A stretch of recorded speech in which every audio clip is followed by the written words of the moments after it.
Pacific interests must be priority.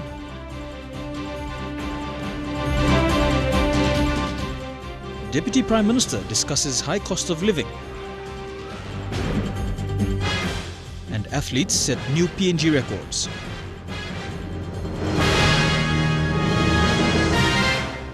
This is the National EMTV News with Mary Bartulo. A very good evening on International Women's Day. Thank you for joining me. Secretary General of the Pacific Islands Forum Secretariat, Dame Meg Taylor, wants to see development in the Pacific to be dictated more by the Pacific people's interest. In an exclusive interview with EMTV, Taylor says the PIF Secretariat will push for high political and economic agenda and the interests of all in the region. She will be one of several guest speakers at the 2015 Papua New Guinea Women's Forum, which starts tomorrow. With the appointment as the Secretary General of the Pacific Islands Forum, Dame Meg Taylor wants to see Pacific leaders drive forward development agendas in the Pacific region. She says PIFs will push for a greater consultation, prioritizing high economic and political agenda in the Pacific Islands Forum in September this year. And that decision should be made by the leaders of the Pacific, not by donor agencies and partners who come here, which they have. Taylor said the Pacific region has been dictated for too long by donor partners and development agencies.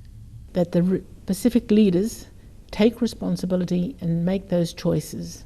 And those choices should be no more than 4 or 5 choices that will give direction to the Pacific Island Forum and all the other agencies. It's a very critical time for the Pacific Island Forum, and we have to make this happen. In terms of women's issues in the country, the PIF Secretary General says PNG is not doing enough. She said 3 main areas are health, education and violence. We don't do well if you look at the social indicators and what happens for women in health and education, particularly here, and opportunities for our young women going through education and getting to schools. We have to do much better. More of this interview will be aired on MTV's Talk Picture program at 8:30 p.m. tonight. Jekla Power Jr., National MTV News. Meanwhile, Dame Meg Taylor says other Pacific Island nations see PNG as a leader in the region. She says PNG must take a strong stance on issues such as West Papua's fight for freedom, as well as key economic decisions. Dame Meg Taylor says making the right decision is always challenged by concerns of maximizing resources and capacity. And they want to know, what is Papua New Guinea's decision? What is Papua New Guinea going to do in terms of Melanesian Spearhead Group? What can we do to maximise the benefits of our resources for the island nations? People took to the streets of downtown Port Moresby this morning to signify an important day for women right around the world. March 8th is an opportunity to appreciate the remarkable contribution of women to our society by commemorating International Women's Day. A number of residents from the nation's capital braved the wet weather and the early start this morning to attend a walkathon to commemorate International Women's Day. Different women's groups were present, such as Suroptimist International. Suroptimist International is a worldwide volunteer service organization for business and professional women who work to improve the lives of women and girls. We work a lot with settlements, so we go out to the settlements, we interview the ladies, we try to understand where the needs are, and a lot of ladies, they don't understand their own value, increase their self-confidence so they can go out and look for paid employment. The organizers of the walkathon is a local group, Women on the Move. We try to encourage women out there to get out and give 1 hour of their time to themselves. Before, when they're fit, they go back home and they have a fit family. Because the mother is more or less the captain of the house. So every time she thinks of everyone else except her. So we, Women on the Move, try to encourage women to get out there. There's 24 hours in a day. 1 hour, give it to yourself. Get up. The walkathon was a 5-kilometer circuit that started at 6 a.m. this morning. The walkathon is one of the events that will take place this week to promote gender equality and women empowerment in Papua New Guinea. Dion Kombang, National EMTV News. You're watching National EMTV News. Deputy Prime Minister discusses revamping of fire stations and high cost of living in the country. All that after the break. Stay with us.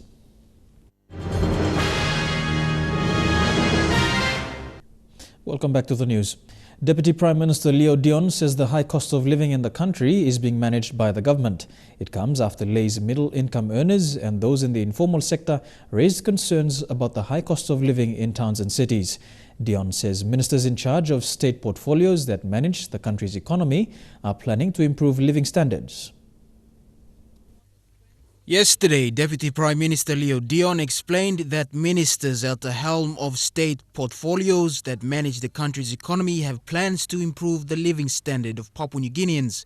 He says the government will manage the high cost of living for the people. Yes, it must be managed. The high cost of living has got to be managed by the government.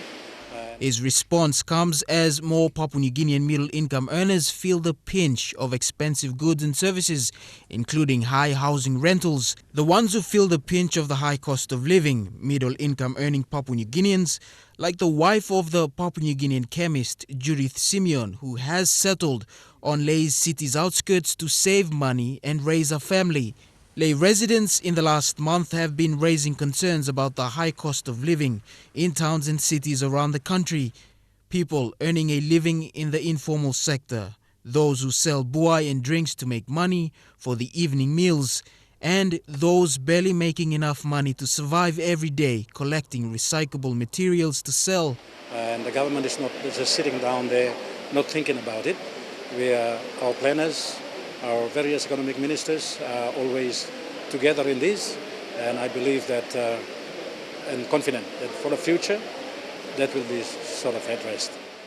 Bethany Harriman, National EMTV News, Lay. Deputy Prime Minister Leo Dion also spoke about the needs of the fire service.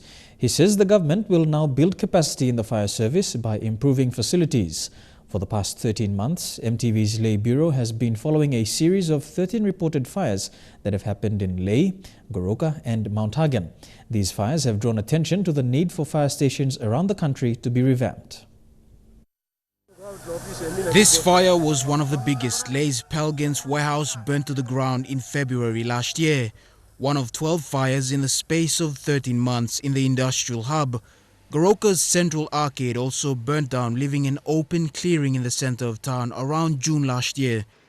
All of these fires and many others happened within the space of a year, bringing to attention the need to improve the fire service around the country. As the minister responsible for intergovernmental relations, as part of my determination, passed on by the Prime Minister as delegated responsibilities to look after the fire service in this nation. It is quite truthful, and it is sad because the planners of the past never think that the fire service is serious in this nation. They never did. Deputy Prime Minister Leo Dion admitted that there has been neglect in the planning of cities and towns in previous years. He says proper planning would include the improvement of the fire service, but he explained improvements will happen soon. He will be tabling a report to Cabinet highlighting what needs to be done for the country's fire service. To the National Executive Council, for them to consider financial assistance at the first place, and also recognizing the expertise from outside to come in and also to help us out in terms of improving on the facility. Bethany Harriman, National EMTV News, Lay. National Housing Corporation Managing Director John Dege has been urged to clarify why he reinstated 4 evicted families at Tokara back into the residential flats. A new tenant, Thomas Marinai, says this decision has caused tension between the new and old tenants. Mr. Marinai alleges that gunshots have been fired as a result of these tensions. It's a situation on the ground now. They've got their own side. Inside all this like this and MD blonga, National Housing Corporation make him long gunshot he been fire, cross fighting him up. There were so many things involved. So for him to come and say, okay, eviction come up na nubla line going inside. And then for him to come again and say, okay, eviction me eviction this na all bla line na nubla line you come up na all bla line going inside. What type of decision is this? Recently, the Correctional Service announced a review of the national prison system and the department's institutional structure and legislative framework. For inmates, more rehabilitation programs are planned to nurture them to contribute to society in a more positive way. Churches and non-governmental organizations have partnered with the Correctional Service to achieve this. Papa Sam Foundation is one such organization that has sponsored 360 inmates this year throughout the country to undergo a personal viability course. It is a 2-week training program that is aimed at giving love, faith and hope to the prisoners so that they can have skills to contribute positively in the society. At Bomana recently, 60 graduated. Among them were 10 female prisoners. The 5 other jails that have also undergone the training are Bumo, Bion, Baisu, Lakimata and Kaveng. We give you fish, we feed you for one day. If we teach you how to fish, we feed you for life. It's a real statement. It's a real statement. Dr. Samuel Tsem is the founder of Papa Sam Foundation and also runs the Entrepreneurial Development Training Center, or EDTC. Trainings are based on building self-confidence and how best to use their inbuilt personalities to start their own income-generating projects. Many of the participants were grade 6 and 8 school leavers who testified at the graduation. Dr. Tam told the graduates that the real transformation is within them. Until you decide on losing this Lakalabos, you're not going to come. Because you are wasting time. You are wasting time because this person is a long calabus yet.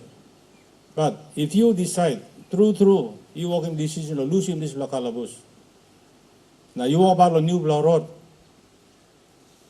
You know. EDTC patron says Samson Loa encouraged the inmates that there is always a life and hope at the end of everything they do. That's blood. Thinking no basic personal viability. I mean change in thinking for me. So spiritual life, no physical life, ideal of business, no integrity, honesty, and be helping me long come up where I am today. The training program achieved one of CS milestone in delivering their rehabilitation programs in terms of business training. Vasina Tayama, National EMTV News. Trukai Sports is next. Details after the break.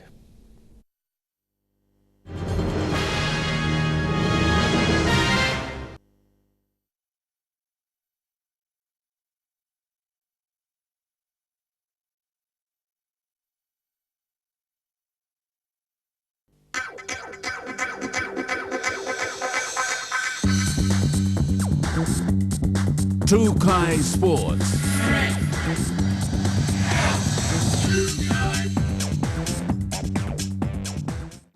Welcome to Trukai Sports. Relly Kaputin set a new PNG record in the women's triple jump with a jump of 12.22 meters at the NJCAA National Championships in Albuquerque, New Mexico in America. On the tracks, Toya Whistle ran the 100-meter finals at the Queensland National Championships and clocked a time of 11.52 seconds. She came second to Australian Olympic champion Shirley Pearson. Toya improved her time compared to the previous competition at the Adelaide Track Classic, where she ran a season's best of 11.66 seconds. In the 200 meters, Toya also ran another season's best with a time of 24.02 seconds. Cricket is a favourite in the Central Province, and this weekend the Tubuseria Cricket Association in the Hiri district hosted their grand final match in spectacular fashion. The Tubuseria Cricket Association is in its third year. The Tubuseria Cricket hosted its grand final this weekend, just kilometers outside of Port Moresby City. The game brought the local crowd to life. Tubuseria Cricket Association President Sibona Lohia says the association is steadily growing since it started back in early 2013.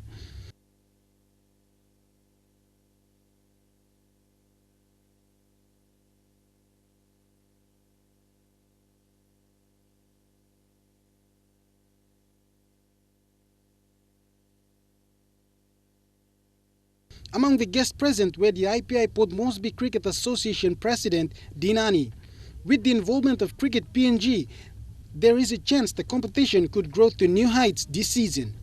The main attraction of the day was the battle between two local teams, Badua in the highlighter outfit and Daromia Rocks in red. Daromia went into the game as the minor premiers, winning the last two seasons.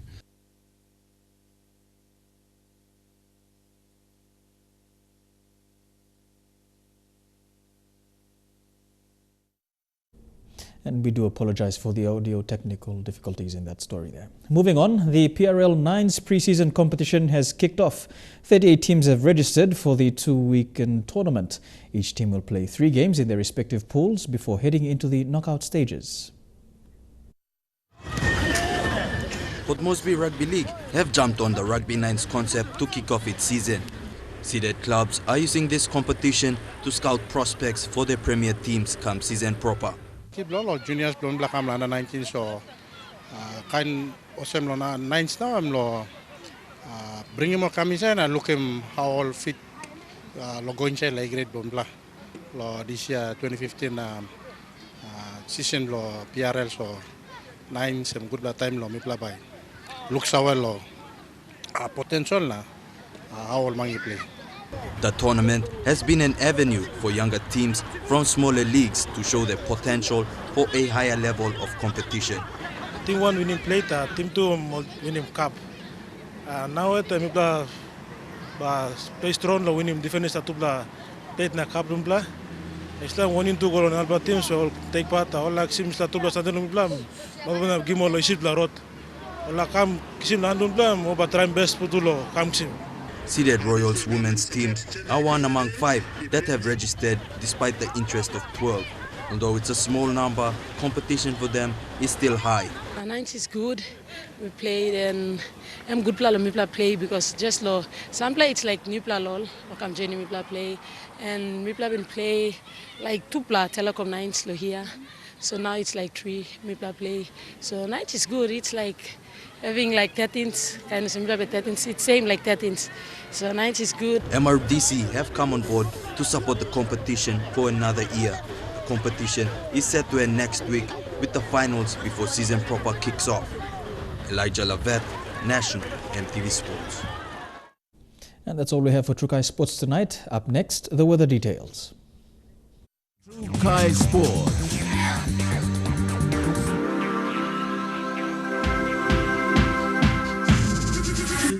Trukai Sports.